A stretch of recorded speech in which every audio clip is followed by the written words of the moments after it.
আসসালামু আলাইকুম বন্ধুরা। অ্যান্টিম ক্রুড নামে একটি হোমিওপ্যাথিক ঔষধ আছে যাদের ঘন ঘন প্রস্রাব হয়, যারা দ্রুত বীর্যপাতে ভোগেন, যাদের স্পারমাটোরিয়া আছে তাদের জন্য এই ওষুধটি প্রযোজ্য। যাদের লক্ষ্য করা যায় প্রেমে বিরহ, আত্মহত্যার প্রবণতা, মৃত্যু ভয় থাকে এবং এই জাতীয় রোগীরা স্থূল বা মোটা প্রকৃতির হয়।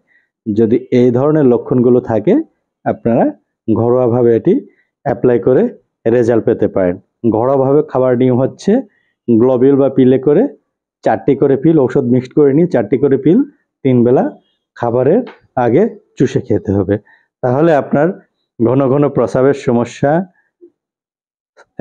আপনার যদি মৃত্যু হয়, আপনার যদি দ্রুত পতন, আপনার যদি ইরেকটাইল ডিসফাংশন, স্পারমাটোরিয়া এগুলো থাকে অবশ্যই ঠিক হয়ে যাবে। অবশ্যই সেই ক্ষেত্রে আপনারা এই সিমটমগুলো মাথায় রাখবেন।